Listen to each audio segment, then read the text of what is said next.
Hi, I'm Evan Moody. I'm Andy Gruthius. And you're listening to Nothing Worthwhile with Moody and Groo. And on today's show, it's Season 1 of The Tulsa King.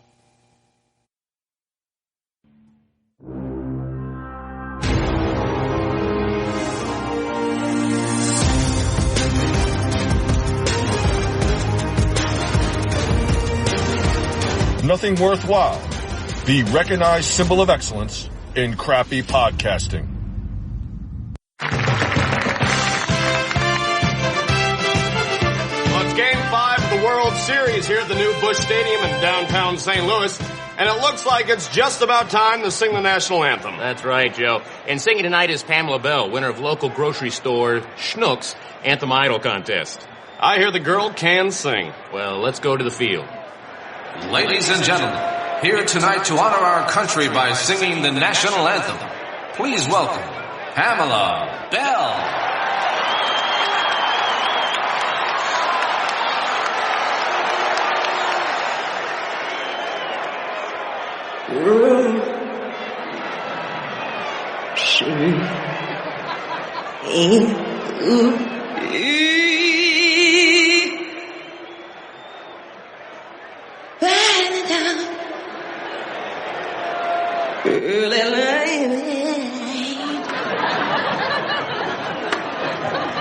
The what?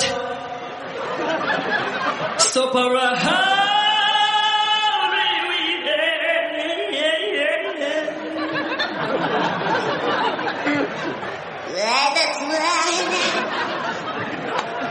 Let's blame me.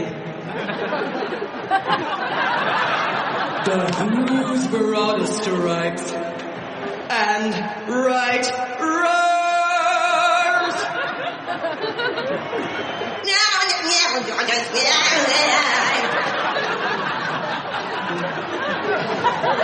Oh, the railroads we watched.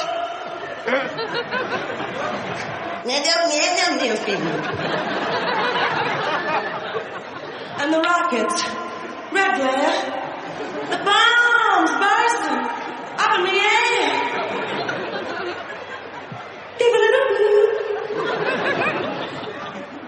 Through the night. And I've never 41, 2, need to get out. And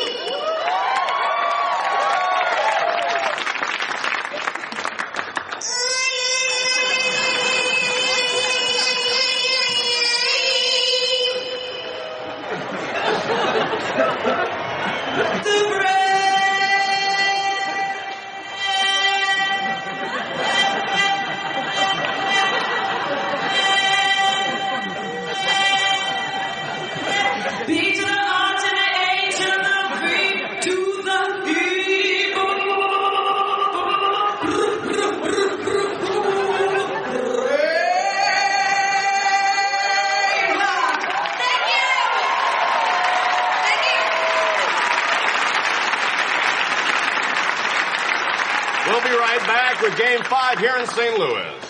So this is your first time on television, your TV debut? Yeah. You know, you almost have no choice. Wait a minute. Why say yeah? Because you almost have no choice. My affections are the movie theater. Right. Well, let me tell you something. TV's where it's at. Just That's so not you know. my point. No. You're absolutely right. Yeah. What's happened is the film business, as I knew it and grew up in it, is gone. Right. And now it's big, mega tentpole movies like Marvel. And if you want to do a little, like a Rocky film, would never be released. It would have been streamed. How sad. Yeah. No, it's so, but it is now, I think, become the format for independent filmmakers it has, to get their stuff done. Would you do a Rocky formatted streaming series? You mean like a prequel? Yeah. prequel. I think that would work out. You know, the hardest thing is, It would be great. but I don't know who plays Rocky. It's a hard Well, thing. let's sit down and talk about it, Sly. I've got ideas. I mean, are you available? Well, look, I can put some He's time in always at the gym. available. I'm always available He's for always you, available. my friend. And he's been taking boxing classes. Do whatever you want. I need to see your books. Are you from the government? I just knocked your guard out, and you think I'm a CPA? Was it primarily the writing that struck you about this? Because you must look at scripts and go, you know, with your perspective from the things that you've written, you know it works and you know it doesn't work. The writing was fair. But what was excellent was the concept. That's what is hard to come by. I'm going to own this city. So you can write, rewrite, get help. But to actually say, I'm going to take this character, a gangster who has been humiliated and betrayed after doing 25 years keeping his mouth shut, instead of being rewarded, he's banned. I said, this is great. Everyone can empathize with this. I want you to go to Tulsa. You serious? So now he goes to Tulsa and he realizes I'm 76 years old. I have no wife, no friends, no family, no nothing. How do I own this? Yeah. How do I make them my family? And that's the quest. What's an ex-mafia capo doing in Tulsa? When I figure that out, you'll be the second one to know. In the original treatment, that wasn't in there. He was just a guy going out there just beating people up. And I'm thinking, that wouldn't last long. You go out west, and you start messing around in their territory. A couple of these boys are going to pick you out in the middle of the night, and they're going to bury you face first in the desert like in a casino. You only exist out here because of me. And that's when I thought, let's add this and let's add that. Capiche? So it started to become this black comedy. Because life to me is a horrible comedy at times. You in town? Is it that obvious?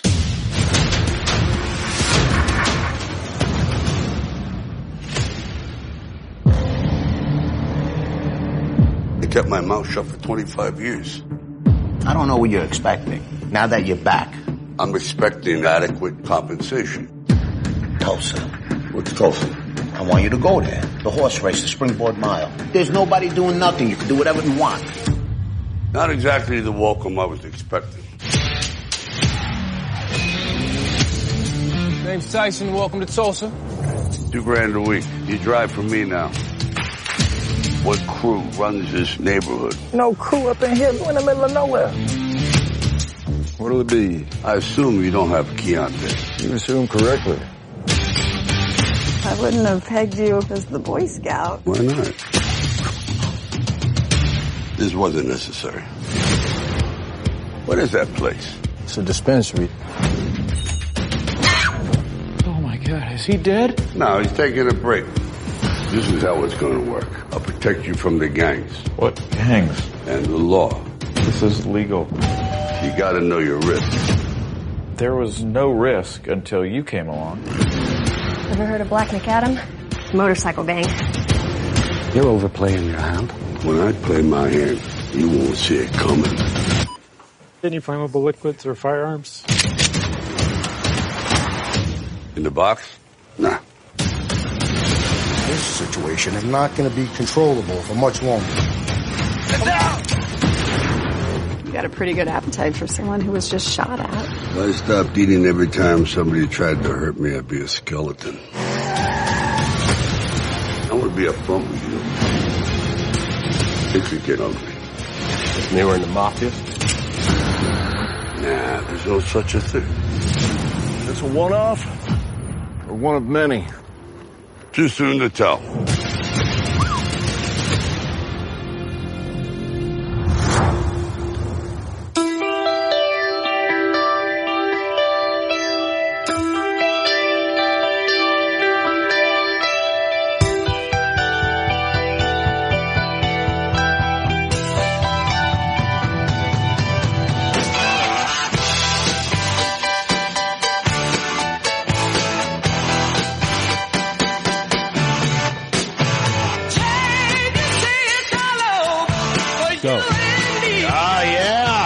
Got the countdown from my producer. Welcome to Nothing Worthwhile, episode 102 on today's show. The week that was, we are on the road to Wrestlemania. as we react to the Elimination Chamber, of course, the great Sylvester Stallone's first foray into television. It's season 1 of the Tulsa King. Let's bring him in, our resident Nothing Worthwhile-ologist, Andrew Groothius, beautiful AG icon that I am looking at on my screen. Groo, a special Sunday evening taping of Nothing Worthwhile. How are you, my friend? Maybe that's the problem. Maybe whenever we screw with the schedule, we have some kind of technical difficulty. Yeah, you can't see me. That's right. Or you think you know me. Oh, I don't know. Is that Edge or Cena? I don't know what the fuck. That would be Edge. Edge. Yeah. But doing all right. Yeah, late Sunday. Long, not a 4-day weekend, but a 4-day adventure to Orlando for a field trip. Okay. How was the great city of Orlando? It was, I didn't see much of it because, we were in a hotel the entire time. It was a convention, for business students. So it was pretty cool. It was, a lot of good stuff. Great to see a lot of kids working so hard. And Orlando's like the center of the universe, man. I mean, like everything just comes through Orlando for some reason. It was a productive few days. And Excellent. Now got back this afternoon and just chilling here and looking forward to talking all things TK, Tulsa King. Oh, yes, very, very insider. Yeah. Very, very insider. Damn right. All right, well, I am... How are you doing out there? Let's see, how am I doing? Doing pretty good. Friday night is, my Friday nights are always the same. It's like laundry, and then I stay up and watch SmackDown and fall asleep at the last match, like the height of the show. I've hung in there for almost 2 hours, and then I'm like, oh my God, it's Sammy's... out, and, I gotta try to figure out when to fit it in. Saturday night, it was Marie's mom's 70th birthday, so we took her out. We went to Mesa, east side of town, beautiful Korean food. Got a gaggle of Korean food with Marie's younger sister and nephew, and then today, met up with my brother and Marie's youngest daughter and husband, and we went and saw Ant-Man the Wasp, Quantumania. Ooh, how was that? You really want me? Or is that, or is that what am I watching this week? No. I mean, I'm not that interested in it, but I'm curious to know what you thought of it. Well, here's the thing. Andrew knows, I have a unique situation with my brother. The movies is one thing that we both can do, for lack of a better word. And so, would I have seen Ant-Man on my own? Maybe, but most likely not. I would have waited till it went on streaming. Popcorn movie, passable. As a movie in its entirety, 2.25. The plot all over the place, full of holes. Paul Rudd is a highlight, and Jonathan Majors as Kang is a big time highlight. Definitely a baddie that is starting to go on the Thanos level, but you don't see him till 3/4 of the movie. And the movie does pick up a little momentum when they finally do the big reveal, but there's so many plot holes and a lot of woke stuff that doesn't jive with me. But overall, just a lot of plot holes, and so for me, thinking about what was it, the Doctor Strange, this one, they were not horrific, but they were misses. And so I'm waiting for the MCU to finally give me that movie that's, they had the preview for Guardians, James Gunn. I'll probably see it because I'm hopeful. I really like James Gunn, and I like the Guardians franchise, so I'm really hopeful that they score big with that one. But Ant-Man and Quantumania, I mean, you could do worse to kill 2 hours, but no, I can't give it a maybe very tepid if you want to kill 2 hours and watch a lot of cool effects. Other than that, no, not great. Yeah, well, I saw a movie too, but before I get to that, the thing about Marvel to me right now, and let me know if you agree with this. They're trying to really have all these offshoots and these things without there being kind of like a center of gravity, which is what I think Robert Downey Jr. was with Iron Man. It all started there, and he was always kind of the moral center, and he was the one who was showing up in other people's things for the most part. And now that he's gone, it's kind of like Wolverine with the X-Men franchise. It really doesn't work without him. He's the moral center. He's the one who brought us into this whole thing. And they need a new center, and they really don't have one. They're trying to just make a whole bunch of money off of these kind of one-offs, or at least continuations that aren't really leading anywhere because, or I guess they say this Kang Dynasty thing, but nobody's interested in that because before it wasn't about the Thanos Dynasty. It was about the Avengers. And we discovered Thanos along the way. Here they're doing it backwards. And that's what I think is, and that's why it's lost my interest. Does that make any sense? It does make sense. I don't know. It's not something I necessarily agree with. It does make a lot of sense to me. Again, I think it's for a couple of reasons. I think it's, I'm going to just tell you what I think. Number one, I think that this multiverse, it's not a linear concept. It's not, at the end of the day, similar to wrestling, it's about good guy versus bad guy. At the moment, here, we're jumping across universes. We got variants. We've got multiple timelines. It can be very, very confusing. And I think also clearly they're moving from this round of initial Avengers that really sort of great bedrock cast of Iron Man, Thor, Captain America, and they're moving into this next round. And I'm sorry, a lot of these guys are being de-emphasized, and they're bringing in other characters, a lot of female heroes. Nothing wrong with it, but it's just there's no backstory. One of the things with Ant-Man and Quantumania, Kang was banished to the quantum realm. They just say it, and there's no frame of reference as to why. There was nothing in any earlier movie. It's just very hard for me to conceptualize. Yeah, but do you realize they're not going to give that away because they could make a whole movie about that, about how Kang got, I guess, but that's their thing. That's their business model, I think.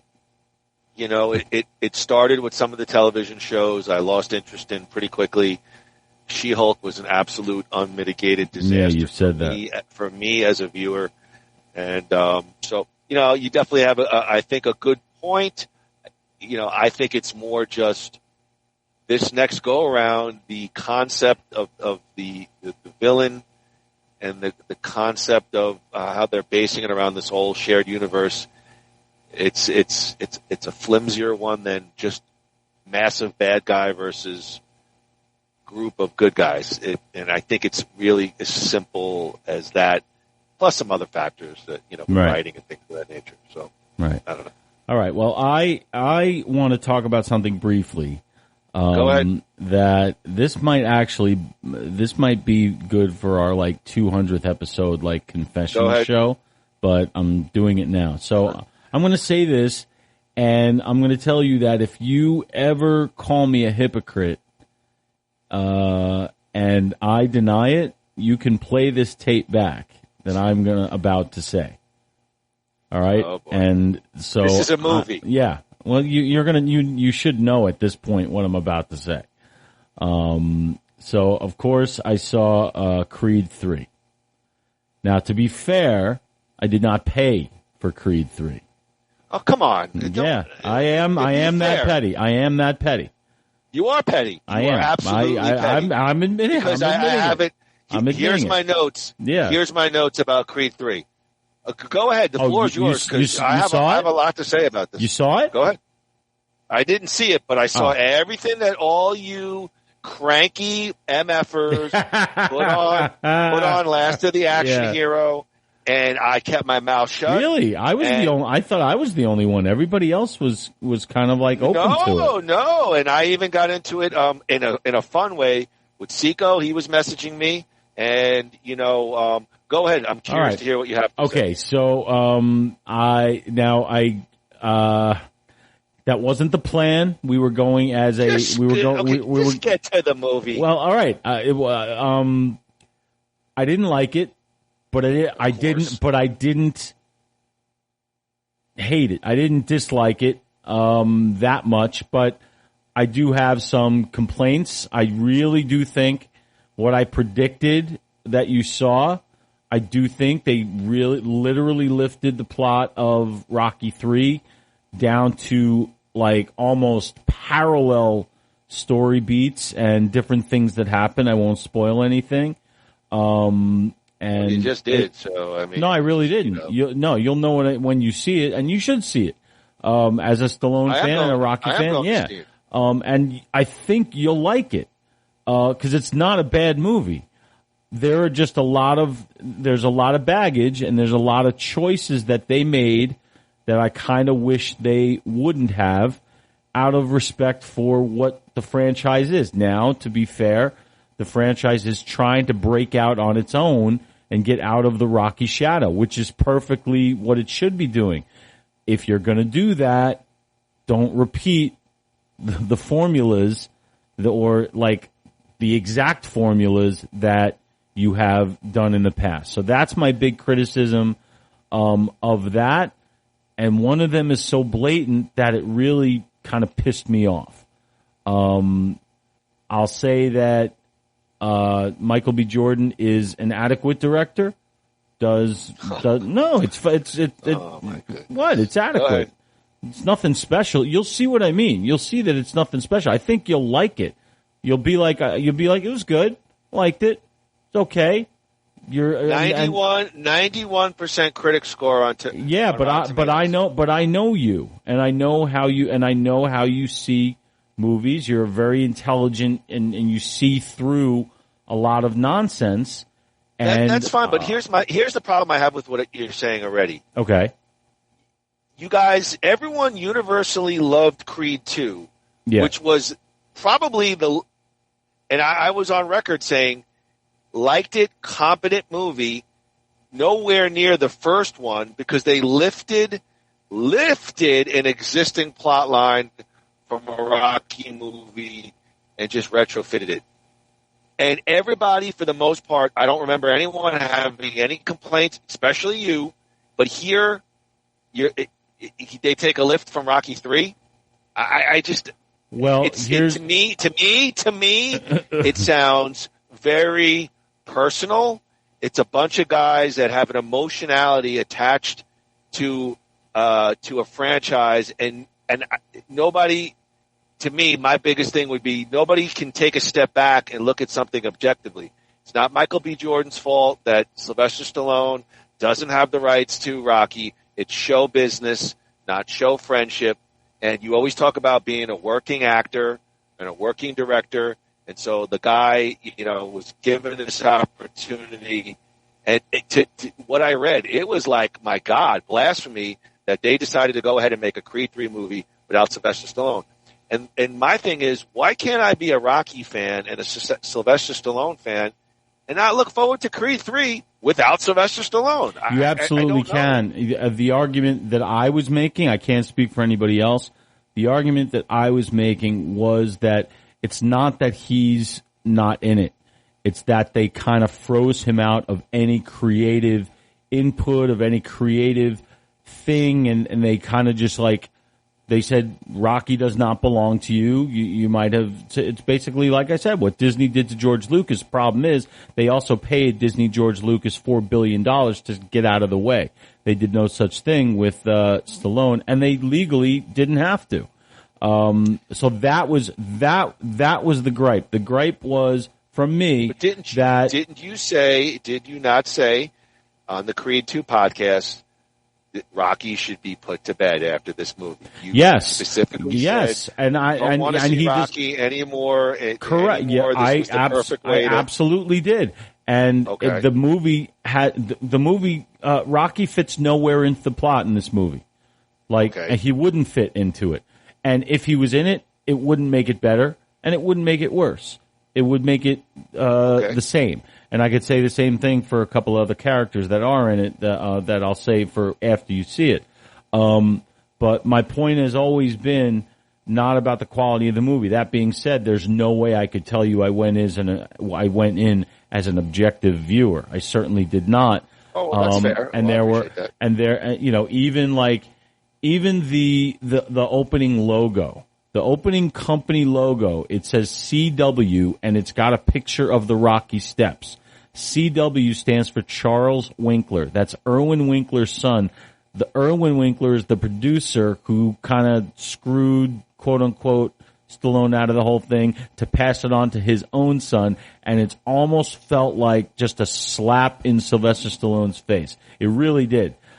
You'll see what I mean when you see it. And so my thing is, so what? Yeah, I mean, so it's okay. You and I know that in the world of entertainment, it's littered with bad business deals. Yeah, and I'm not saying that there's not an argument to be made that Sylvester Stallone should not have the rights to Rocky. It was his character. It was his blood, sweat, and tears. But my God, the guy's seems to have a pretty good life and has been pretty well compensated. And so, for him to go on there and Twitter and call the Winkler a bloodsucker, blah, blah, blah, blah, blah, blah, that's fine. And there may be real valid points to that. But I'm just reading everybody's just shitting on Michael B. Jordan, shitting on Creed 3. And it would be one thing if it got terrible reviews. I mean, Ant-Man got 49% tomato meter. I'm looking at my notes because I knew we were going to talk about Creed 3, 91% critic. Now, I'm not saying that's the God-all and end-all of the movie, but the movie, at worst, I've read a middling review. Everything has been solid to very praiseworthy of the movie. Again, I'm not saying that's the end-all and be-all, but it's like people are just like, oh my God, I won't even give this movie a chance because, it's. Well, audience, that's what audience, come on, that's what audiences are these days. And like I said, call me a hypocrite. You have absolutely every right to. They did the same thing with Ghostbusters, they hold these franchises, like it's part of my childhood, and I get that to a point. And it's like they're very protective of it, especially like Star Wars and Star Trek and things like that. So they get all pissed off when the creators of it or the people who own the property of it do with it something that they wouldn't have wanted them to do. So it happened. Okay. This is not the first time nor the last time it'll happen. And, fair enough. But that's a good point. But as a movie, it's certainly not a bad movie, but as somebody who, from day one can quote every single moment of every single one of these movies. I would have been just as critical of Sylvester Stallone if he made the same choices in this movie. No. You don't think so? No. I felt when I walked out of there. If you really wanted me to be honest, how do I say that? All right, I'm gonna be honest. If I said, was there? Because Andy, as a collaborator and as a commentator, is the shits. I mean, he's the best. Him and I have sat there on a couch till 3, 4 in the morning debating probably the most mundane entertainment stuff that we love. But he has an emotionality attached to certain things where I think I could take a step back. I'm just saying, where I think I could take a step back and go, all right, I'm not saying objective. I'm not saying a better review or a worse review. I just think that's how we're a little bit different. Because, I could sit here and say, well, before we get to Tulsa King, I could tell you exactly what I think of what Andy's going to say about Tulsa King. Just like I could tell you what Andy's probably going to say about season 6 of Cobra Kai. Because he loves it. He dives in full, both arms and legs. And, and I don't know. I mean, if Stallone was in Creed 3, do I think he people would be lighting up on it, perhaps. Well, especially in light of your comments. Well, here's I didn't think about like Star Wars and that kind of thing. Which there's definitely a truth to what you. Yeah. What Well, you're saying coming off from what you said about how, what was it you were saying before? It was 3 minutes ago. You were talking about how you said how Creed 2 lifted the plot of Rocky 4. Hell yeah. All right, here's the difference to me. Okay? No, Okay. I'm just telling you how I look at it. Okay? Go ahead, brother. In Creed 2, to me, they definitely leaned on it, but they continued the story. They didn't just recycle the plot. They continued it. Where was it going to go? And it went in different directions than I thought it would. That's why I liked the movie, and I liked it better than the first one. You didn't. I know we disagree on that. Here, in this one, they take the same plot points and apply it to different characters. To me, that's the difference. But I am very interested to hear what you think. I'm going to say that I didn't like it personally, but I didn't really dislike it, and it's not a bad movie. Well made. I will give it that. Well made, looks great, good performances all around, but there are things about it that keep it from... It's almost like they're so afraid of breaking out of Rocky's shadow that they can't break out of Rocky's shadow. It's like they're their own worst enemy. You know what? I don't want to talk about it anymore. I want you to see it first, and then I want to continue. All right. I'm mildly surprised at some of your lukewarm comments on it. Or Luke Cold. No, listen, let me just, my final thought on the Creed 2 thing. Absolute lift, called it lazy on our podcast. However, it was competently done. And yes, it wasn't just a lift.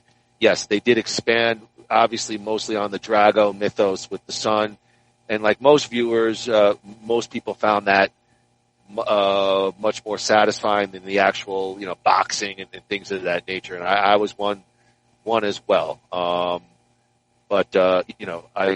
Lazy, but Creed 2 was a competent movie. I thought the first Creed, I walked out jacked. I thought it was a revelation. Great. I thought it was Stallone's best acting performance, up until that point. And I fell for the whole Creed and the Tessa Thompson romance. Just really, really bought into it. But we'll wait. I'll see it, and we'll come back and verbally joust on. All right, on definitely Creed 3. look forward to that. All right. Well, good. Listen, I got to give Andy credit. He was fair, and he gave his points. All right, Andrew. I guess we're Stallone heavy on today's podcast. But before we discuss season 1 of the Tulsa King, can we please react to Nothing Worthwhile? The week that was. UU Life Center presents Nothing Worthwhile. The week that was. Evan, who was the week that was brought to us by? Thank you. Wow, this is like Imus and what was it, Charles McCord? Yeah. 8:28 p.m. Arizona time. The week that was is brought to you by New Life Center. We'll be podcasting there soon. Yes, Maintain the skin you love. Say goodbye to those skin issues with the help of their state-of-the-art laser treatments, whether that's Physique, Skin Wave, Virtue RF, microneedling, Textra, Luxia, IPL, Intense Pulse Light. Check out all of their state-of-the-art laser treatments at www.newlifecenters.com or give them a call at 602-274-0068. Tell them that Moody and Groo sent you and receive a big 15% off your first service. Thank you to New U Life Center. Groo, you're a New York Mets guy. Is that correct? I am, or I was. If you ask me who I root for. There's always layers. Yeah, there's always a thing. Well, if you asked me to name 5 players on the Mets right now, I couldn't. But if you're asking me who I root for in baseball, the answer is the New York Mets, yes. All right, let me give you your thoughts. Okay. Now, we are probably a week and a half old on this, the week that was. We pushed it back a little bit. But Groo, Phil Regan, the former pitching coach of the Mets, has filed a lawsuit against the organization alleging age discrimination. Reagan, a former player turned coach, served as the interim pitching coach for the Mets beginning in June 2019 following Dave Island's firing. Reagan, who was 82 at the time, claims in the suit that the team's former general manager, Brody Van Wagenen, said he would not return because he was, quote, too old. In a statement to TMZ, Regan's attorney, Matthew Blitt, elaborated on his client's decision to take action. Quote, Phil is the first guy to crack jokes about his age. However, there is nothing funny about a person being told that they are being passed over because their employer wants someone younger. That's discrimination, plain and simple. In September 2019, about 3 months into Reagan's tenure, Mets pitchers had a 3.52 ERA in the second half of the season. The team's starting pitchers had a 3.06 ERA. That's pretty solid numbers to me. Mickey Callaway was the Mets manager that season, and he was fired after his team went 86 wins, 76 losses. The Mets hired Jeremy Hefner, then 33, in November of 2019. Hefner, a former pitcher for the Mets, began his coaching career with the Twins. Reagan, now 85, is said to be suing for unspecified damages. The Mets have not yet commented on the matter. Because he had became the interim pitching coach, Reagan was the assistant minor league pitching coordinator for the Mets. He was also the pitching coach for the single-A Port St. Lucie Mets from 2009 to 2015. Groo, was Phil sacked for being too old? Yes, and what's wrong with that? You're talking about a professional baseball organization that, doesn't sign people for, seasonal contracts. And obviously, if you need somebody, he was going to be a pitching coach or whatever. Yeah, when you said like seasonal, was he working like a cabana boy at the? Yeah, it's like no. I meant like they signed these people to multi-year contracts. Right. Even coaches, I think. Yes, there are some organizations or some businesses where, yes, there are situations where if the organization wants to go younger, that come on, that's silly. Unfortunately, baseball has an expiration date as far as effect. What's that word? Efficacy. Efficacy. That's a word they always. A lot of layers. Yeah. A lot of layers. So I think it's a crummy lawsuit. We're all going to get old.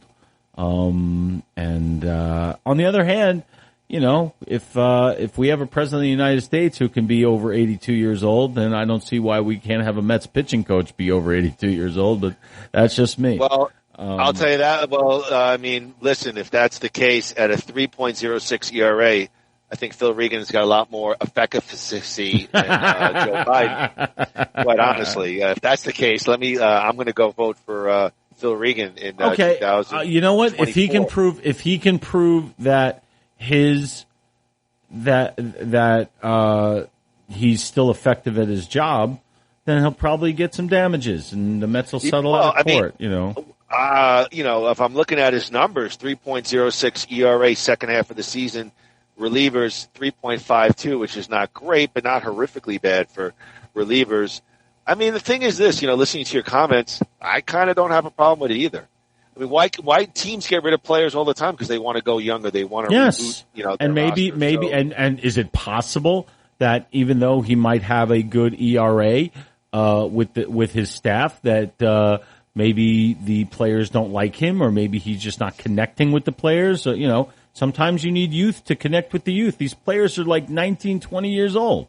All right. And they don't listen to anybody anymore except their own personal coaches.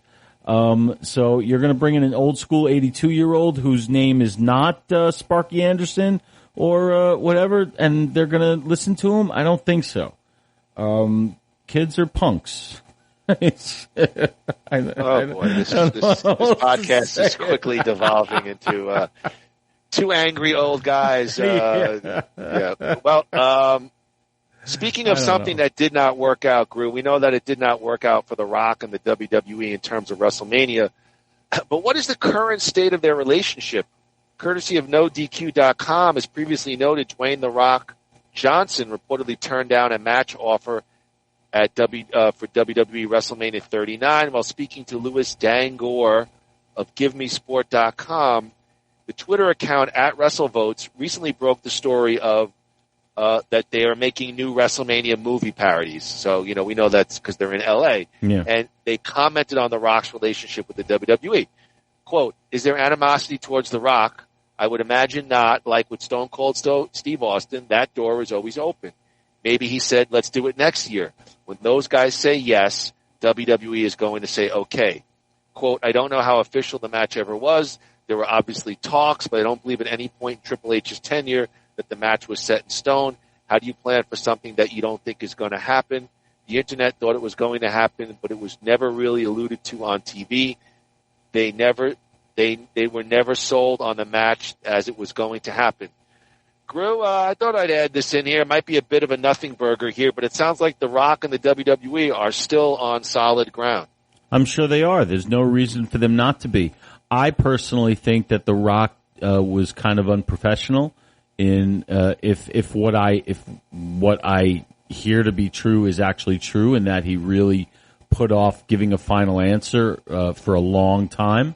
Him growing up around the business and being in the business himself, knowing how important it is to be able to plan ahead. I thought that was kind of uncool for him to wait till such a late date to say, I can't get into ring shape. At the same time, Triple H, who's running things over there, is playing it exactly as he should. Because the door always should be open to the biggest star in the world. He really is right now. Even though his star might have taken a hit over the last year or so, he's still the Dwayne The Rock Johnson, who everything he touches turns to at least something. So that door always will and should be open. At the same time, they don't need him. I'm excited for this WrestleMania. They're loaded. I would much rather Roman Reigns be doing what he's doing rather than messing with The Rock right now. It's almost like it was serendipitous, like that The Rock couldn't do it, because what they've got, especially with the bloodline thing, they're not ready to take the Rock thing is an end game piece to me. That's where the thing really takes a turn. They're not ready to take any turn yet. They're too loaded. They're too good. So I'm kind of glad. And whenever The Rock is ready and wants to come back for, it'll never be a long-term thing. So I can't invest myself in it. It'll be fun to see it once, but it's not going to be anything more than a week or two. So why even bother or put any investment into it unless you have something completely concrete? So good, whatever. I'm still excited. Can you please, serendipitous, please use that in a sentence? It was very serendipitous that we were able to use Skype today instead of Microsoft Teams. Country of origin? We're doing like the scripts about spelling bee, like 2 o'clock in the morning on ESPN3. Onomatopoeia. Here's all you need to know. 2 nights, LA, in the big Jan Briskin football stadium, 2 nights completely sold out. That's all you need to know.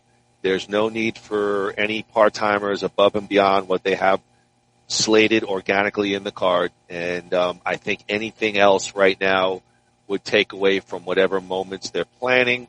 And so, yes, I hate to say it, but Rock, Stone Cold, Steve Austin, kindly stay away from this WrestleMania. And we'll see you maybe hopefully somewhere down the line.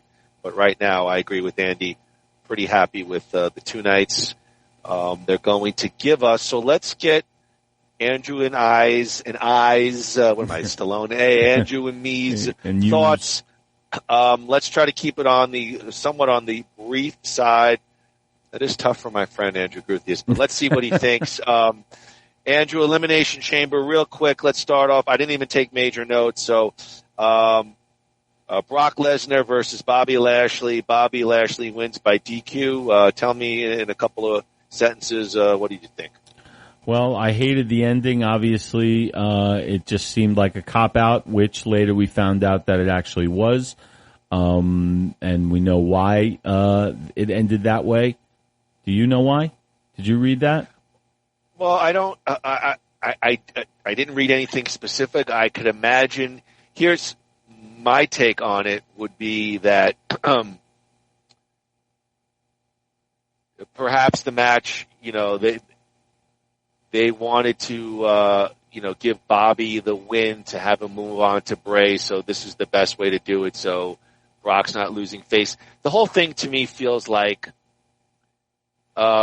quantity over quality. That you got 2 nights to fill, and so we're going to break up Brock and Bobby and let them go have their 2 individual matches. Both matches I'm not crazy about. If you're asking me specifically though about that match, that was probably unfortunately the weakest match of the night. The interaction between Brock and Bobby physically was not bad. It's kind of tough when you have 2 big, kind of muscular, hulky guys like that in the ring. It wasn't bad, and yes, like most people, I was kind of disappointed with the DQ finish. Yeah. I don't know. Am I missing something? No. The only thing that I read that I didn't hear you discuss was that reportedly Brock Lesnar. It was supposed to be Brock Lesnar to win and face Bray Wyatt. Brock Lesnar nixed a match with Bray Wyatt. He didn't want to work with him. That's what I heard. What's that? Probably like a selfish move for the fans, but for him, it's probably the right move.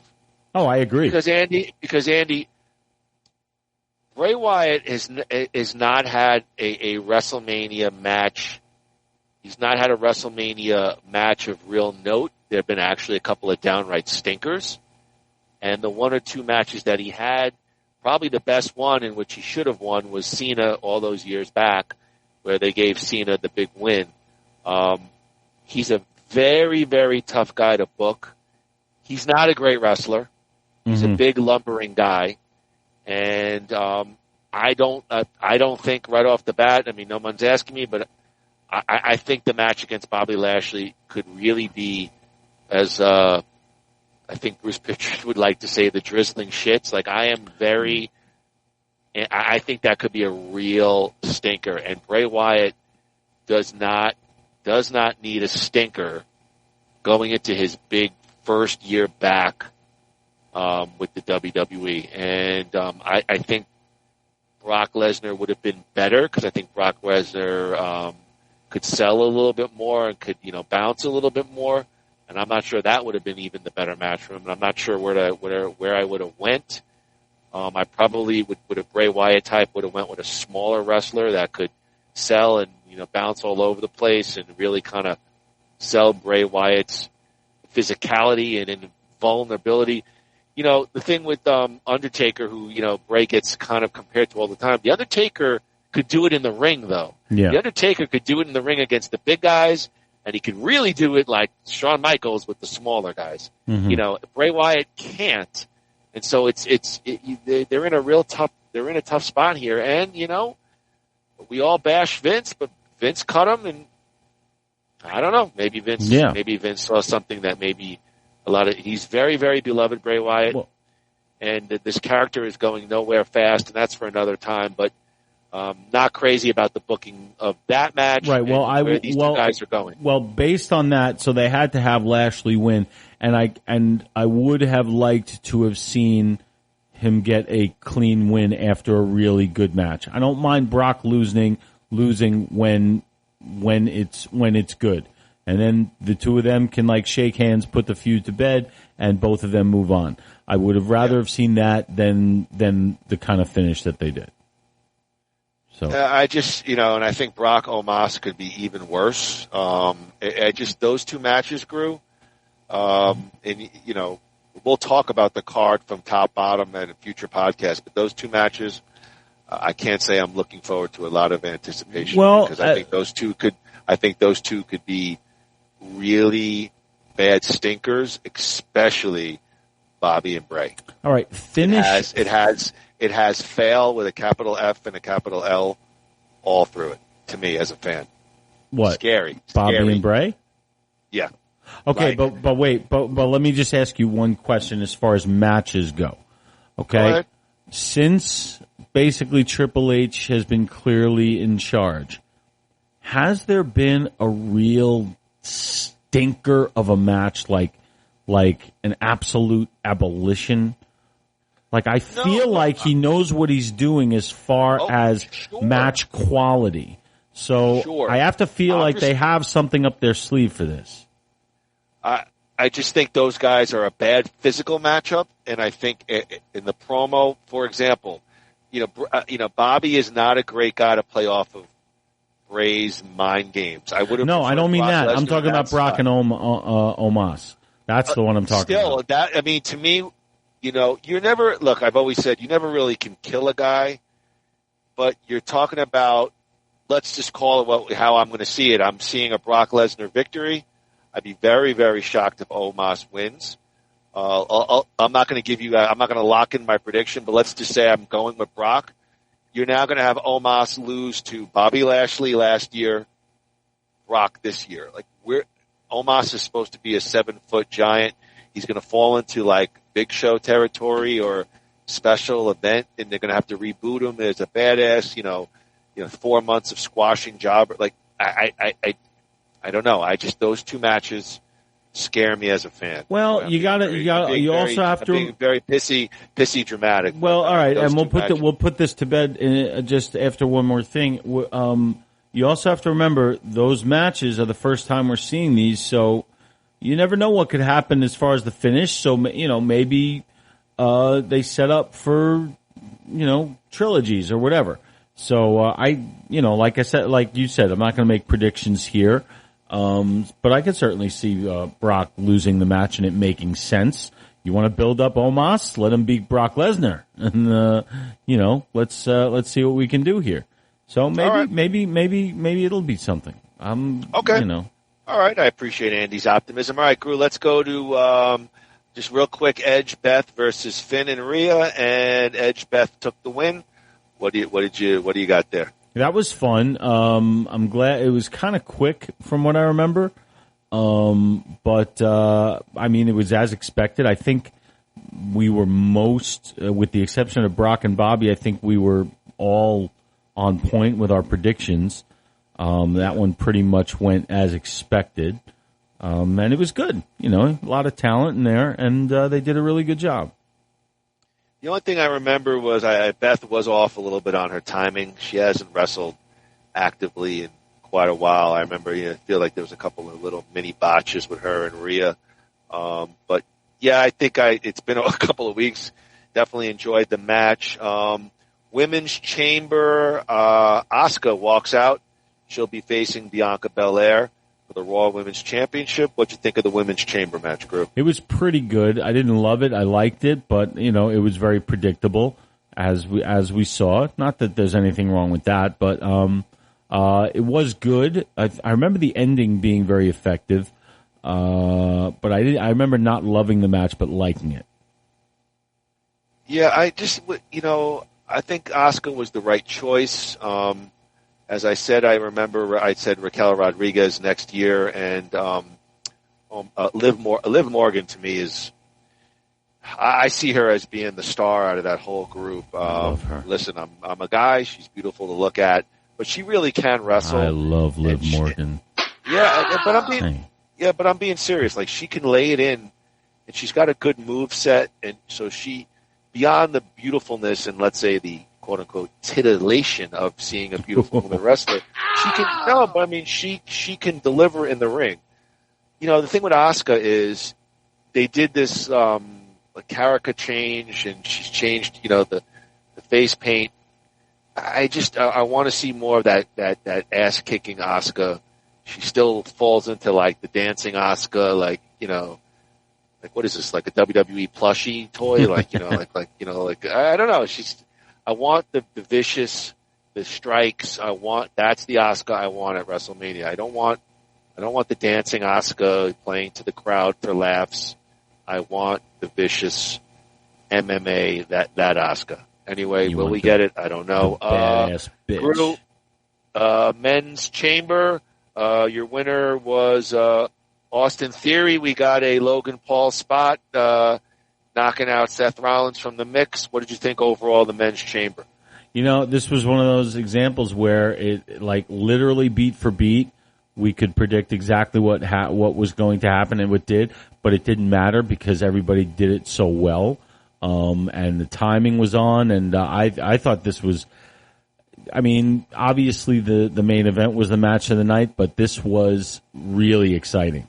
I remember really marking out for this match, just like kept me on the edge of my seat, even though I knew exactly what was going to happen. Just showed me how good these guys really are. So this was really good. Yeah, that's the key to. I mean, we know they're going to get to point B, but how they get there is always the fun part. Yeah, I mean, Logan Paul hit that really. I mean, his timing on that spot with Rollins at the end was just near perfect. Obviously, they're going to move on to bigger things with Austin Theory at Mania. Yep. So yes, fun match to watch, and of course. For the WWE Undisputed Universal Championship, Roman Reigns versus Sami Zayn in his hometown of, was it Montreal, I believe? No, Montreal? Quebec. Yeah, Quebec. Montreal. Okay. Montreal. Okay. Roman Reigns walks out champ. We knew that was going to happen. Sick hometown pop for Sami Zayn. What'd you think, Groo? Oh, it was fantastic. But it was exactly, you know, no but. It was exactly what we knew, wanted, hoped for, and got. It was an amazing match with it was literally storytelling from A to B, and with the Owens thing at the end, we knew Reigns was going to retain because we knew what direction they were going in, and it's the right direction. So it is. I mean, it really is. There was no way that Sami Zayn could have or should have won that title that night. So everything that happened was perfect. The crowd was on fire. The whole night, the crowd was on fire. And I attribute that to Sami Zayn. And a lot of people are arguing that means that Sami Zayn should be the one to be, you know, the next face of the company. And they are just incorrect. They're not seeing the way the things really are. Sami Zayn is doing exactly what he should be doing, and he is going to coast on this for a long time. So this was great stuff. They're just hitting grand slams every time they take a step forward with this. So yeah, it was great. Roman was great. Sami was great. It was great stuff. Great stuff. Great stuff. Yes, it was. It was. It was so long ago. I'm like. I know. Yeah, I know. I'm probably drawing a blank. We're like 4 big shows removed, like 2 SmackDowns and 2 Raws. I'm probably drawing a blank because I probably drink way too much soda, Groo, and I want to tell you this. A study has revealed how drinking Coca-Cola and Pepsi can lead to larger testicles and higher testosterone levels. Well, I can neither confirm or deny. Okay, so that. the Northwest Minzu University in China.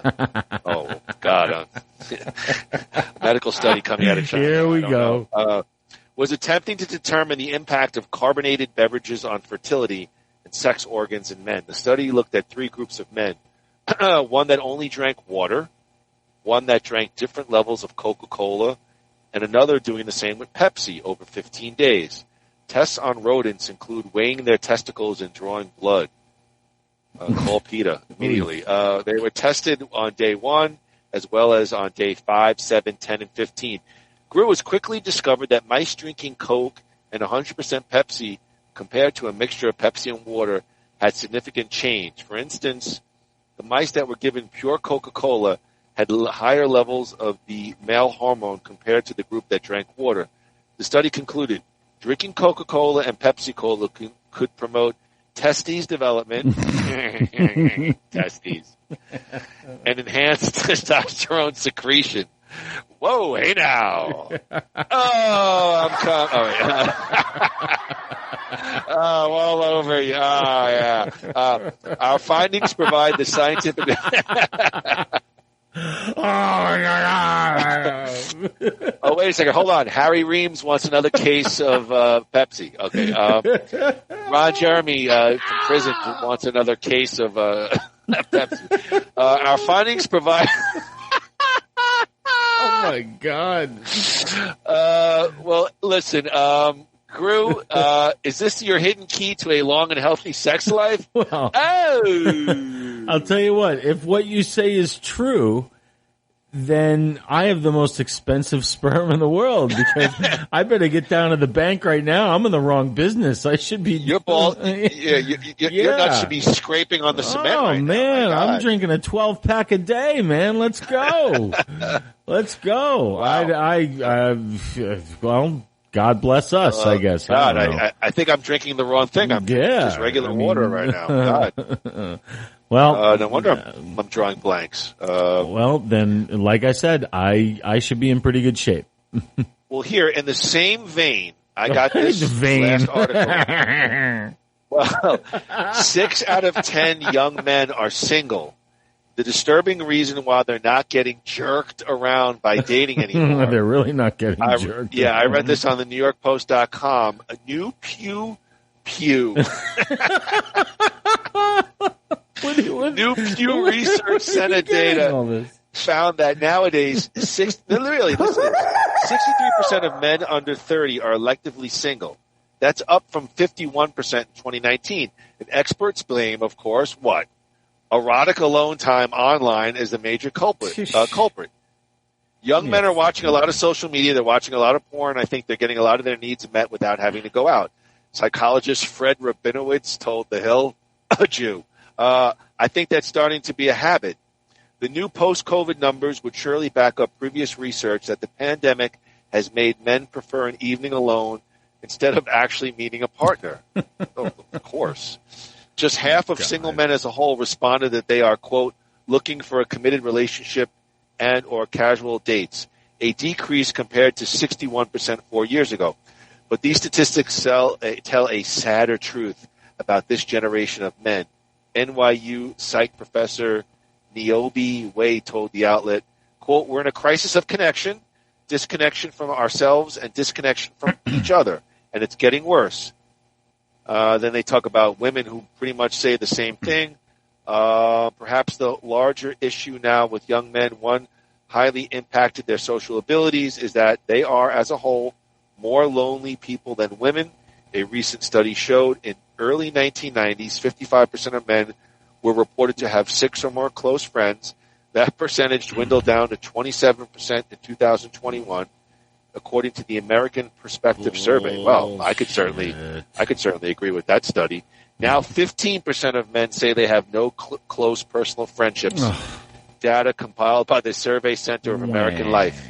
Groo, quickly, please delete my search history. All right. No, this is all bullshit. All right. Here's the thing. You don't, wait. You don't, honestly, all joking aside, you don't think there's something to this article that guys are not going out because they could just, for lack of a better word, rub one out and be done with it? They're not going to strip clubs because they could just stay home and rub one out.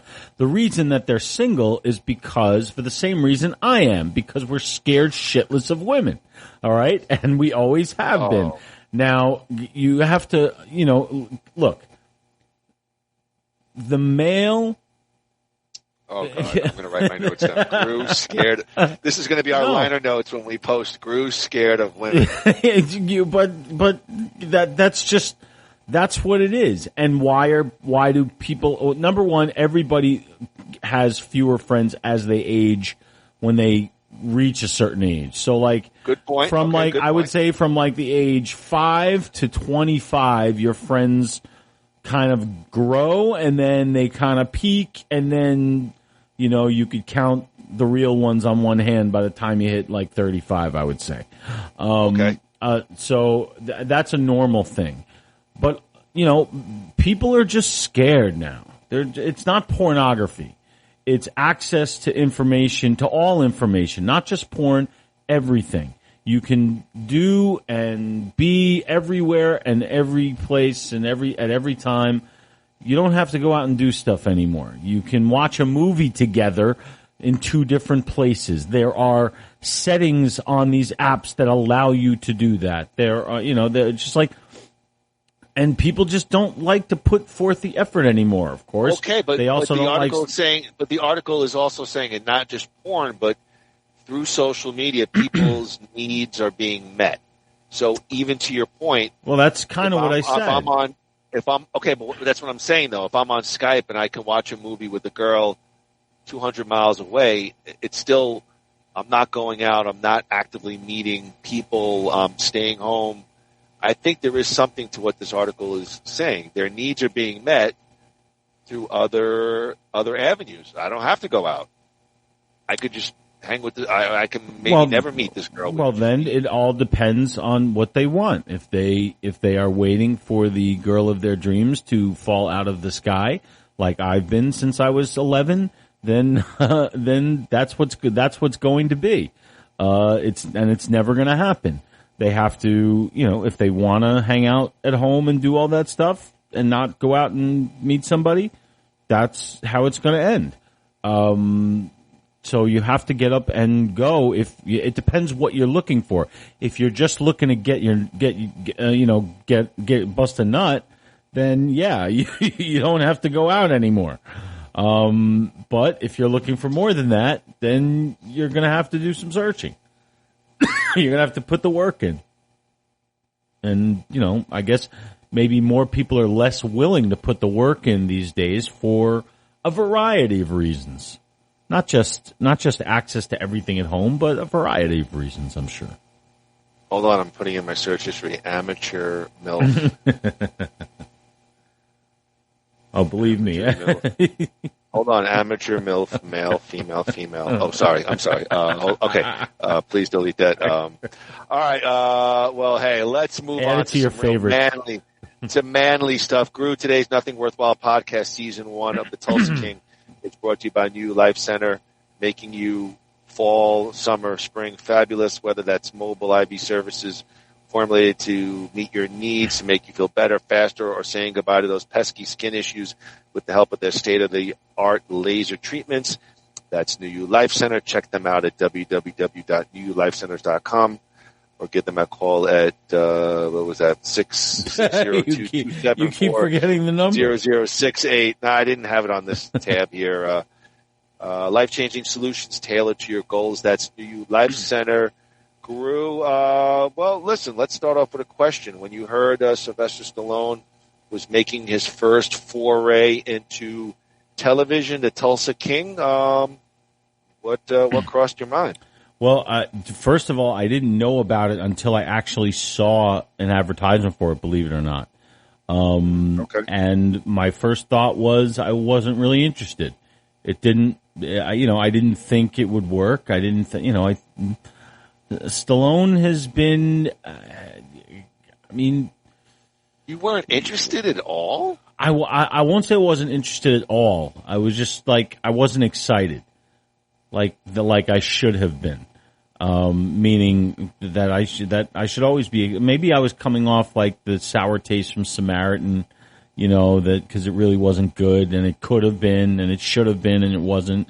And I just kind of lost a little faith. And it didn't, I don't know, it just didn't look like, I wasn't planning on even watching it. So my thoughts were surprisingly, what's the word? Not skeptical, but indifferent, really. Okay. Surprisingly. Indifference a good word. Tulsa King was first announced, in 2000, December of 2021 as Kansas City, a new Paramount Plus series created by Taylor Sheridan and show run by Terrence Winter. Sylvester Stallone was cast in the lead role where he made his scripted television debut. It was ordered to series by February 2022, and the title and concept were reworked to take place in Tulsa instead of Kansas City, Missouri. And they talk about a few people that were added to the cast. Taylor Sheridan created the series during the COVID-19 pandemic, taking a week to come up with the idea, writing the plot, and recruiting Stallone to the project. Some filming occurred in Tulsa in March 29, 2022 at the Tulsa International Airport. Most interior filming occurred in Oklahoma City. which also hosted the production offices for the entire first season.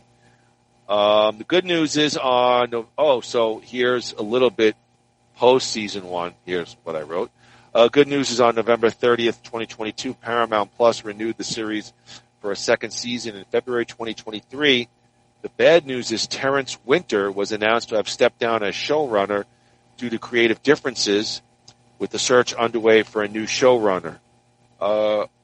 Perhaps worse news is that the second season is not filming in Oklahoma due to financial costs and complaints from the cast and crew who did not like the extreme Oklahoma temperature. I probably should have put this towards the back, but Groo, we'll talk about season 1, but looking forward to season 2, I'm not liking what I'm reading already about season 2. You feel my vibe on that? I feel it 100%. It's like, well, it ain't broke, so let's fuck with it anyway. I guess they're having some people think that it's Stallone getting too involved as far as creative, because he is a very accomplished writer and an Oscar-winning writer and director. So it's very, when you got a guy, the series revolves around him as an actor, he's going to take a creative thing, and Terrence Winter is a very high-powered TV guy as well. He's behind The Sopranos, and you definitely felt his vibe throughout the first season. So, they're not off to a good. It was very exciting when they definitely announced it, but there I gave away something. But no, they announced it, but even like you're not going to film in Oklahoma. I get maybe financial costs, but like complaints. Part of what makes television or movies great is when you get those exterior. You're really in the city that you're. I don't know. I find those little shortcuts to be maddening. I will say this.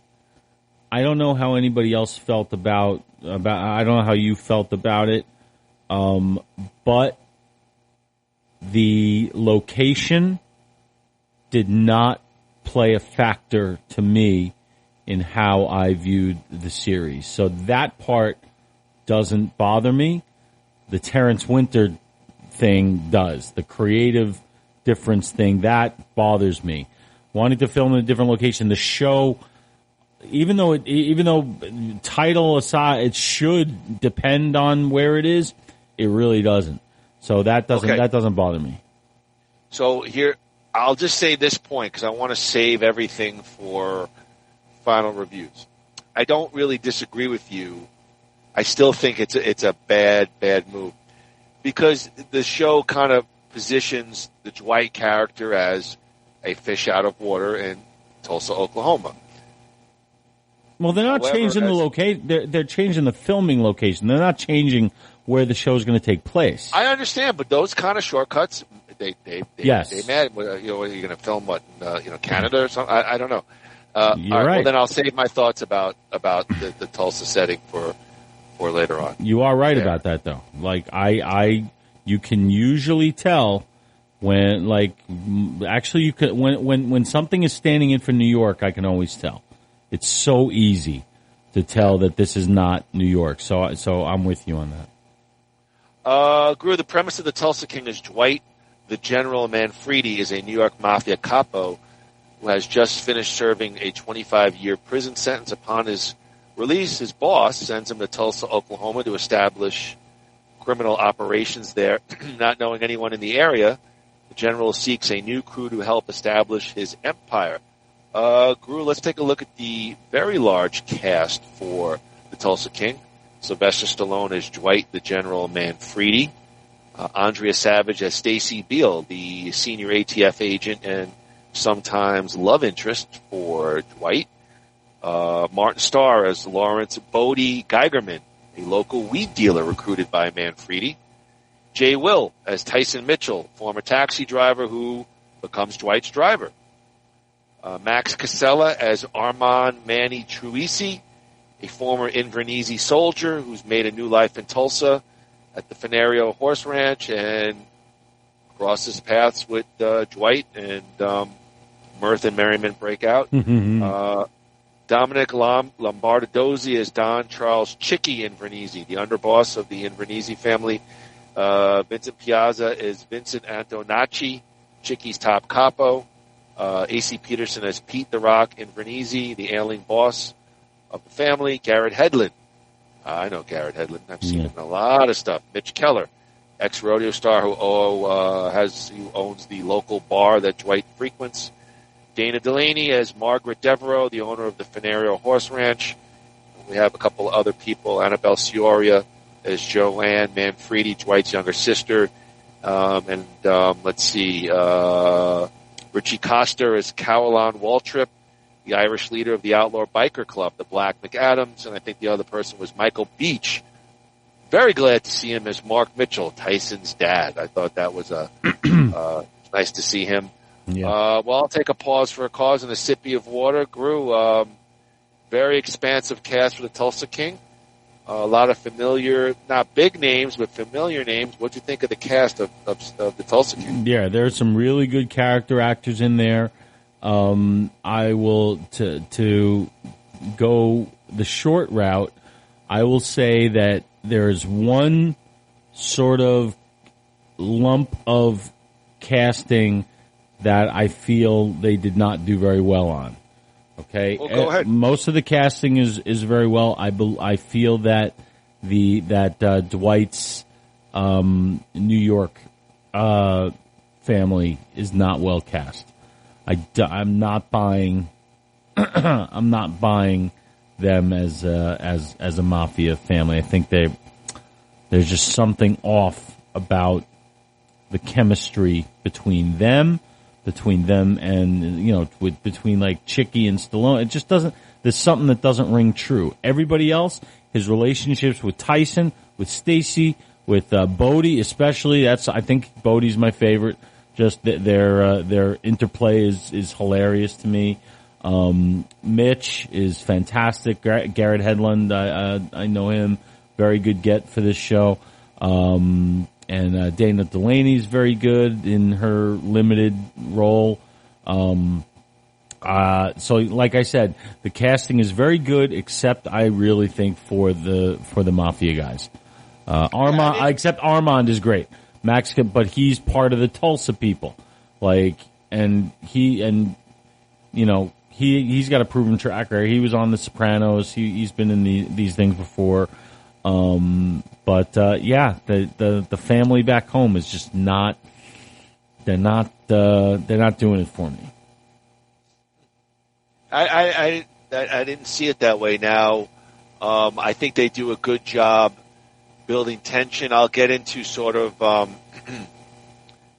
how they wrap it up. But I thought they did a good job, and I thought they did a good job early on of kind of Stallone gets out of prison and he goes into this meeting, and right off the bat he's dealing with a generation of younger guys. And my take on it was younger guys didn't have that same background of loyalty, didn't really see Dwight at the level that I guess he sees himself or is supposed to be seen, and obviously kind of disrespectful, and then of course, there's nothing left for him after 25 years in being in prison, so let's, spit him out to Tulsa. How it wrapped it up, that storyline, I could talk about it now or I could get to it later, but I thought they did a pretty good job, and I thought they did a good job with Pete. Is it Pete? Pete's the father, right? Yeah. Pete's the father. Yeah. And Chicky. You could see that slow burn tension as the season progresses, because Pete is an old school guy. He's ultimately loyal to Dwight, even though he sees as a necessity that he's got to send Dwight out to Tulsa because he's really got nothing for him. But he has a lot of loyalty for those old school guys, whereas the young guy starts to really hate his father because his father doesn't really see him as the next guy in line, and his father respects old school guy like Dwight.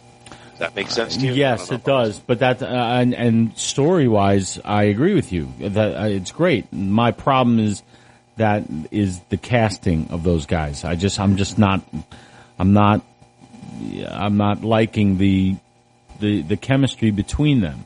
Like Dominic Lombardozzi plays. Yeah, Chicky.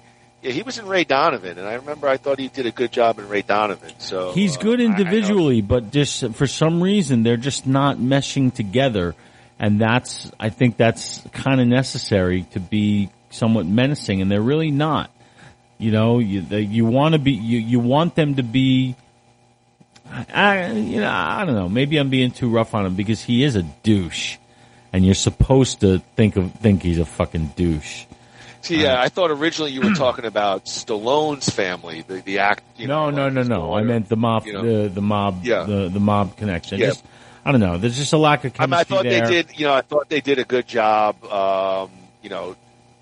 giving that real delineation between like the old school guys and the new school guys, and obviously seeing that rift between Pete and his son, which obviously explodes, towards the end of the season. And has, impact on the storyline. It's a small gripe to me. All right, well, let's see here. Tulsa King premiered November 13th, 2022 on Paramount Plus. Groo, drink a Coke. The first two episodes of Tulsa King way ahead of you. The first two episodes of Tulsa King received special linear television airings on the Paramount Network on November 20th and 27th, serving as a lead out for the 5th season of Yellowstone. And then I wrote, "Who gives a shit? Who gives a fuck?" I don't know why I said that. So, all right, you want to, you want me just how do you want to do it? You want me to just very quickly go through a couple of the plot points and the episodes, and you want to just get right to, you tell me how you want to do Well, let's talk about how we feel about the show. The people who are listening to this, we're not selling the show. They want to know what we think about it. All right, so fine. Then let's get to it then. Let me go back. Let me go to my review notes. And here. Let me read you a couple of things then about Tulsa King, and then I'm going to ask Andrew his overall thoughts on the show. The review aggregator website Rotten Tomatoes reported a 79% approval rating and an average rating of 6.6 out of 10 based on 47 critical reviews. The website's critics' consensus reads, Tulsa King's stale comedy sometimes feels like ordering spaghetti with marinara and instead getting egg noodles and ketchup, but Sylvester Stallone still commands the screen with his swaggering charm. Rotten Tomatoes audience score gave Tulsa King a whopping 91%. On Metacritic, it had a weighted average score of 65 out of 100 based on 28 critics, indicating generally favorable reviews. James Delling-Pole, an English journalist, wrote in The Spectator, he wondered, quote, how morally warped does an audience have to be to root for a character whose primary goal is to transform somewhere relatively sweet and innocent yet into another cesspit, and wrote, quote, the worrying suspicion arises that our perceived nostalgia for Stallone is being asked to do all the heavy lifting here. He concluded that, quote, writers Taylor Sheridan and Terrence Winter could have exploited all this in a storyline that didn't leave such a nasty taste in their mouth. The premiere episode that aired on Paramount Network on November 20th, 2022, Groo had 3.7 million viewers, making it the best linear cable premiere of 2022, and that is no small feat. Andrew Gruthius, with minimal anticipation. Listen, Andy's a big Stallone guy. I think I could read this, but here, I'm going to give him the floor. On a scale of 0 to 4 nitrous tanks, how many nitrous tanks do you give season 1 of the Tulsa King? And give us some background and give us the whole spiel. All right, so going into this, knowing the premise, interesting premise right out of the movie My Blue Heaven, which I think is a really funny movie. My skepticism, I wasn't excited, like I said before, because it seemed like Stallone just, doing something to do something. It's almost like, I don't know. It just wasn't screaming out to me. I read some very positive reactions to it. So I watched the first episode, and quite honestly, I was overjoyed that I got to see Sylvester Stallone eating up the screen for the first time in a long time, meaning that he was the movie star Sylvester Stallone that we haven't seen in my opinion, quite a while. Not that he hasn't been good; he's been great in things, but this was on the level of why we came to love this guy in the first place. He's Sylvester Stallone in this convoluted plot that is just an excuse to put this guy there, put an old pro there, and let him do what he does and do what he does best. And he eats this role up. He's obviously or it seems like he's having a great time. I read that he doesn't even want to come back to season 2 because it was tough work. But he looks like he's having a blast. His acting is fantastic. And look, it's completely contrived. Most of what happens is absolutely ridiculous, but you don't care because you're not there. This is not The Sopranos. This is The Sopranos as a crowd pleaser, meaning giving the audience exactly what it wants instead of what it needs. The Sopranos was like, no, this is where we're going to take you, and we're going to and you're going to follow, and you're going to either love it or hate it, whatever, as long as you're watching it. This is like, we're just going to give the crowd what they want. They're going to stand up, cheer, and beg for more. And that's why 3 episodes in, they announced season 2, because it was getting such a great response. People were watching.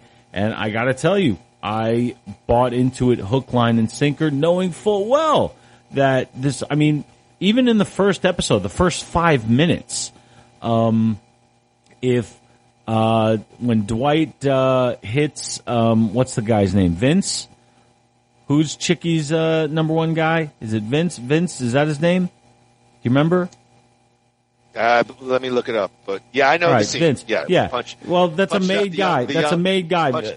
Yes, it's Vince. Yeah. Yeah. So that's a made guy, which means that Stallone would have been dead before Vince even hit the ground. So I knew right away it was gonna stretch believability. But because I think Stallone and the cast sell it. Especially, I love Richie Costa. We've seen him in something else. I think he was in. I think he was in the original Creed. But I actually worked with him on a movie years ago in like 2010 or 2011. Really nice guy, and puts on a hell of an accent right there. But yeah, it is Cheap Heat. But I think he's very menacing as Waltrip.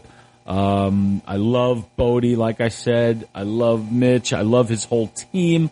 I love the music cues that they do. It's like a wrestling match, you know? It's like the entrance theme. It just makes you feel like that. You feel, what was the, War, by Edwin Starr, like they're playing that and they're going to fight, the bad guys. Like this is good versus evil, and it's just so much fun.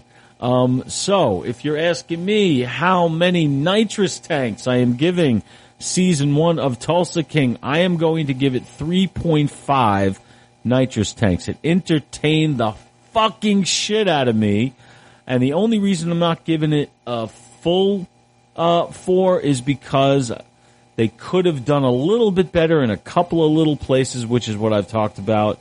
But other than that, this is a terrific show. It really is, and I'm excited that Stallone is doing this kind of work at this point in his career. So 3.5. Tulsa King, season 1. What a shock! Groo loved it. Well, we don't. We generally don't do topics we don't love. No, but you already went on our Facebook page and put a hand clap season 1. When did I do that? I don't. He does it. He never asks me. It's nothing worthwhile. Moody and Groo, and he puts hand claps season 1. Tulsa King.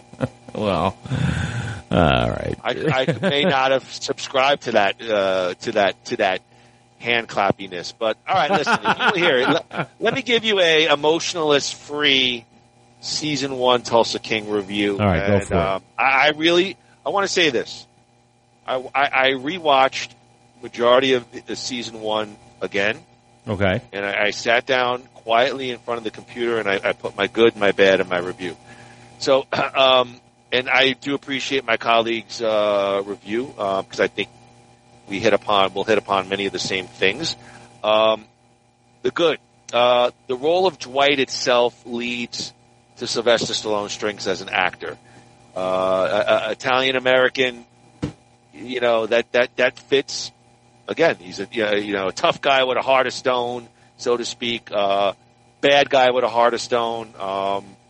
That kind of, I think, fits into his wheelhouse. It's again that grunty, groany. He's whatever he is, 75, 76, but he still has a physical presence thanks to HGH and testosterone and everything else he's probably whipped on. So he's got the big belly. He's got the belly, though. It's funny.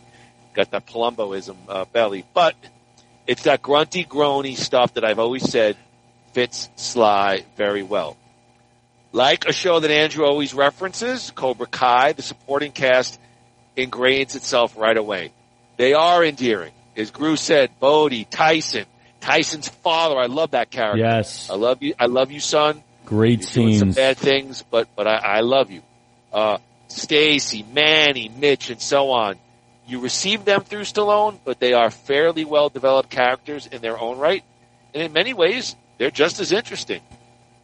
Damn Groo right. mentioned the city of Tulsa. The city of Tulsa as a backdrop is an interesting one as it lends itself to this fish out of water deal. But as the series progresses, which I didn't talk about earlier, you get the sense that Tulsa is like any other city. It's got its ups and downs. It's got good people and bad people. And really that sort of fish out of water Italian guy in the middle of Oklahoma, that stuff really towards the end, they tone that stuff down. And really they focus on Dwight really just taking over another territory. Stallone's best pure acting performance since Creed, his opening scene at the pot dispensary. That's the best work he's done in quite a long time, where he just walks in and takes over this pot dispensary within 5 minutes. And his closing monologue at the bar before the big fight at the end of season episode 9. Those were two real highlights for me in terms of Stallone pure acting as a viewer. The show does come close, as Groo mentioned, maybe not in the same vein, but it never falls into like that Cobra Kai soap opera level crap that I hate. So there, I think Tulsa King supersedes Cobra Kai. What I didn't like about it, I did feel as the season progressed, it did lose some momentum as the show progressed. That final episode, did not deliver as I felt. As Groo mentioned, the earlier gang fight in episode 4, I felt the emotional stakes on that fight. Like, you took our nitrous tanks, F you, we're going to go back and get our property. And they had the bats, and it was like guerrilla warfare. That last fight, I didn't feel, like I wanted to feel like the Sharks versus the Jets. And yeah, I know they had the big standoff at the end with, I forget the guy who plays the leader, the Black McAdams and Stallone, but I felt like you could read that from a mile away. That's Richie Costa. That's Walter. And I did think you could read, the ending with Stallone getting arrested by Stacy. You knew something was going to go down with her. She's sort of a train wreck of a character and kind of blames him in a backwards way. So that I thought did very little to move me as a viewer. My final review, 9 episodes that held my interest. And more importantly, my fiancée, Marie, who's not a pure Stallone fan, she was right there with me watching the entire season. It's an intriguing vehicle for an actor like Sly to extend his career. For this 50-year-old plus reviewer, season 1 of the Tulsa King was just as good to me as, season 1, let's say, of Cobra Kai, without falling into soap opera territory. Engaging characters with a near-perfect season, minus a little bit of a bailout ending, which just left me feeling just a bit dissatisfied. 3.75 nitrous tanks, and they better deliver for season 2. And no, I haven't liked what I read about season 2, so I am nervous. But season 1 as a whole, I can't disagree with Andrew. Very, very engaging, and just on its own, you don't have to be a Stallone fan to just really, really love Tulsa King. I've recommended it, and it's a darn good show. I have to admit, it's a darn good show. Well, yeah, we agree on that. Come on, don't give me the Fred Norris sound.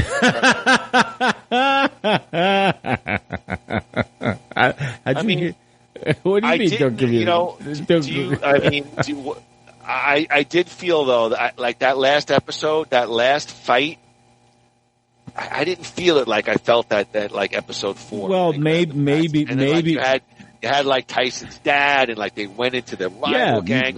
They might have blew their wad a little bit in the middle. I don't know. I'm just asking if you see. That's why I mentioned it. I mentioned that moment. I didn't mention the end. I mentioned that moment as one of the moments that I remember most fondly. And maybe they should have saved something like that for the end, but whatever. It still worked. But yes, you're absolutely right. I honestly, I thought the arrest was so silly. Am I stupid for not seeing that coming? Like I'm not ashamed to admit that I didn't see it coming. They had to do something to tease season 2. Why? I don't know why these shows feel it's very like a tropey thing to do now, where it's like something bad has to happen to somebody or something. I was expecting him to get shot or something. I was expecting him to for his life to hang in the balance or something. That's what I was expecting. I just felt something was going to happen with the Stacy character. She just was too much of a live wire and too inconsistent. And the show, if you're looking at the character Stacy, does a good job of sort of getting a little bit more in depth with her, and she's got some real trauma. She does a good job. The actress does a good job. Yeah. But she's an alcoholic, basically a functioning alcoholic. And that once they spin on her and it's really her career or Dwight, I could read which way she was going to go with it. That's just my take on it. Yeah, and you know what? And it was a bummer too, because she's just like we like them. A little older, a little damaged, our perfect type. To see that she would, he treated her so well. Really respectful. The way that you and I would treat a woman like that nobody, today's generation just I wish I had a violin sound effect right now. If I had the pen, I would have, if you wanted to do anything, I would have maybe had them finish up happy in the bar. Things are looking up, and then you almost do like a post-credit scene where maybe Stacy signs an arrest warrant or something like that. Just leave it at that. You know what I mean? The whole arresting thing, I don't know. It just or maybe Chickie's new henchman, played by Arnold Schwarzenegger, shows up in Tulsa, and then I don't joke like that, because I want to take this seriously. Me too. Now, what I did think about the mob deal was it just wrapped up very cleanly. Like, let's meet at the pool. Dwight's got his guys. Chickie's got his guys, and it's like, we agree to disagree. You stay out of my fucking territory. And I agree. I don't think the New York mob is just going to go away quietly like that. And again, it could be a storyline point that they bring back in season 2. Which they will. They have to. Understood. But it was like, hey, let's just meet at the pool. We're going to do like a Mexican standoff with our 2 lines of people, and nobody's going to flinch, and we're going to agree to disagree and walk away and leave each other alone. That's kind of, it just wrapped up kind of very easily. Here's an opportunity. They can, because obviously mafia families are not that small. So I expect these guys to come back with more people. And here's where you now have a popular show with an audience that is coming back, get a high-profile, actor to play a rival, to play like like an old-school mob boss who we can go toe-to-toe with. Really, don't break the bank, but spend a little money to get a familiar face, someone you'd like to see, who can have some good chemistry with Stallone for something like that. So, the show is an incredibly pleasant surprise, without a doubt. Yeah, I was not expecting to like it as much as I did. I just, reading that stuff about season 2 though, Groo. I'm not going to end on a downer. I'm just like, a little bit. Well, hey, we'll see what happens. Look, we got 9 episodes of 3.5, 3.75 entertainment, and if we get another season, fantastic. If we don't, we got a great season of television. This is true. Season 1 of the Tulsa King, good stuff. Groo, give me one thing you're watching this week. All right. Well, here's the thing. So there is one thing that I watched, but it kind of comes with 2 other things. So Layers. here it is. All right. Layers. I watched the layers, exactly. So I watched, and I'm hoping you did too. I watched the Chris Rock stand-up special on Netflix. Read about it, didn't see it yet. Okay, I watched it. I thought it was excellent. Not his best work ever, but he's got a little he's a little rusty as far as timing goes. But I laughed out loud many times. His stuff about Will Smith is absolutely on the mark. The spins that he puts on just about everything, from wokeness to abortion to he puts the Chris Rock spin on it. And the funny thing about Chris Rock is that no matter how old he gets, he'll always remind me of a young Eddie Murphy or Richard Pryor, no matter how old he gets. Just his demeanor and the way he spins yarns. So it's a terrific special. Now, the reason I say 2 other things is because I watched 2 other specials that kind of touch on the same topics. One was the Roseanne Barr special on Fox Nation. And the other was a Jim Brewer special. Now, all 3 of these specials had a lot of political undertones. And I'm looking at the difference between the 3 of them. And because I love Roseanne, I will always say Roseanne is one of the pioneers of the kind of comedy that exists today, especially for females. And I think what happened to her was absolute bullshit. That's what I think. But that's a whole other thing. Her stand-up special was atrocious because really all it was just her bitching about things and getting, cheers from the audience, saying, it was basically just like a cheap pop session for 60 minutes. There were a couple jokes in there, but it was mostly just saying this sucks, that sucks, they suck, you suck, and, everybody in the audience cheering. Then I go to the Jim Brewer thing. And Jim Brewer, while naturally funny in some ways, all he does with the political stuff is just make it a physical thing and doesn't really go beyond that. Just counts on his natural goat boy type mannerisms to get laughs, and they don't really. They just get the same kind of reaction that Roseanne got. It just seems like an audience thing. Then I watch Chris Rock, and the way he takes these things and spins them into comedy. That's why Chris Rock is the stand-up that he has become. He has a way of taking any issue and make you think he's going one way with it and then go in a complete other direction, turning it into comedy. It's what Roseanne used to do. And I feel like she's lost that ability to take absurdities and instead of just bitching about them, turn that bitching into comedy. That's what Chris Rock did in this special and many of his others. So that's 1.2 things that I'm watching this week. Well, 1.2. Well, it's 3. The Do you want to layer any other comedy specials? What about you want to talk about Rapid Rodney and George Carlin? And the focus was on Chris Rock, and I watched the other two because give me 3 things you're watching this week. Well, no. The reason I said it is because I watched the other 2 things because of the Chris Rock special. I was curious.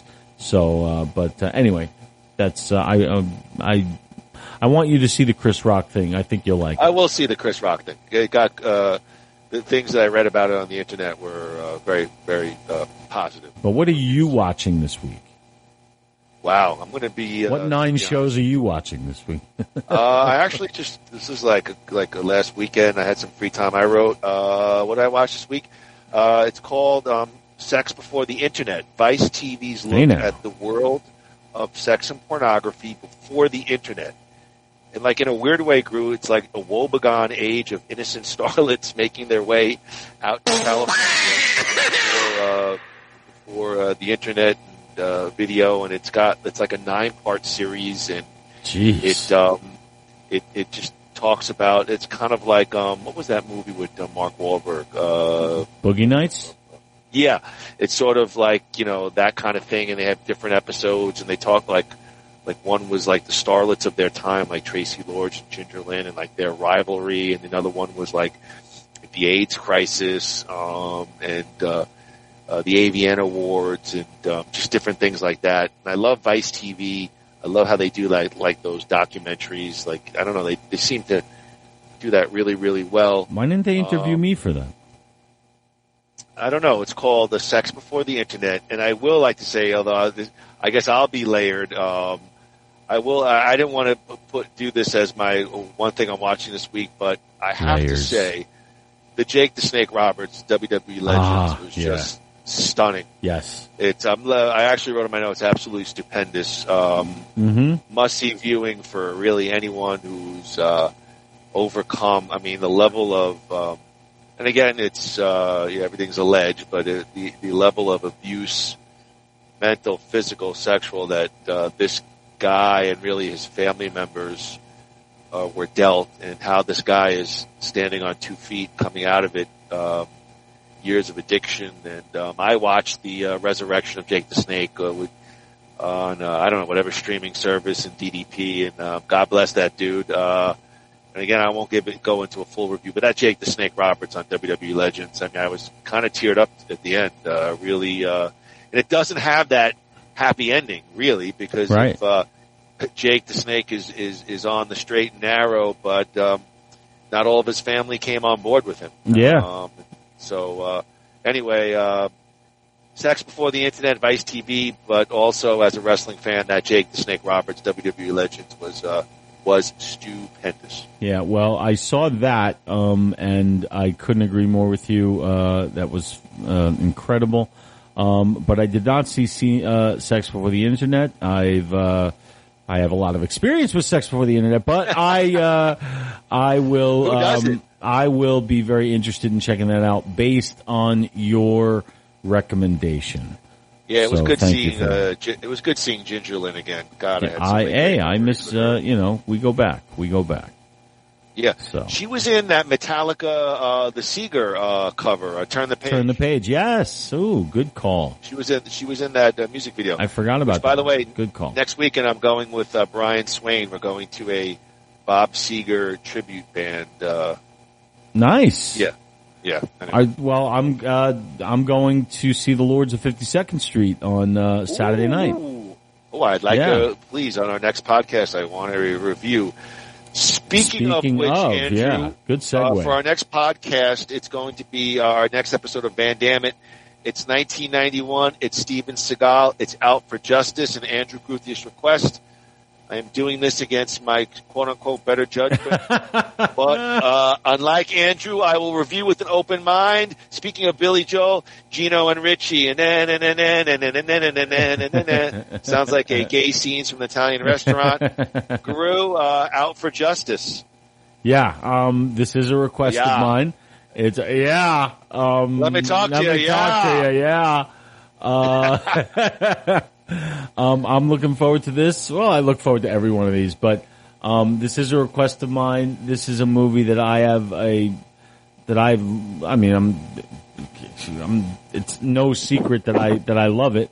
But the interest is, well, why would we be doing it otherwise? I guess what's the important thing is the important. What would be what is the purpose though if we're going to talk about it and you're just going to go 4 stars? Seagal is a Shakespearean. No, because here's I'm going to tell you. You want to just argue with me if I don't like the movie? No, it's the same thing as Over the Top. I want to see what you think because I value what you think about these things because nobody seems to like this movie but me. Well, I'll tell you what. I already watched the trailer.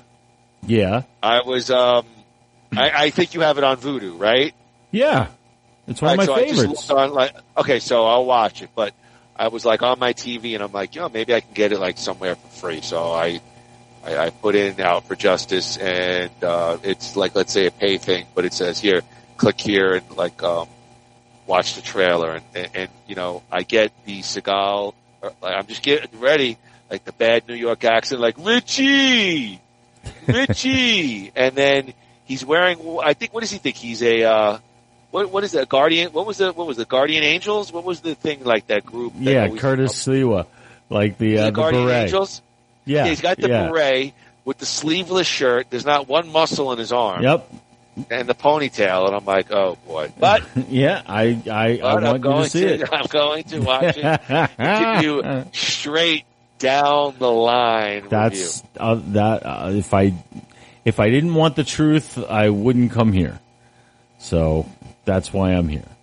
So I want that's why I like doing them. And plus, I enjoy talking about my favorite movies and trying to make a case for if I do think it's criminally underrated in many ways. Well, I mean, you do have Jerry Orbach from what is he Law and Order? You got Jerry Orbach. You got William Forsythe.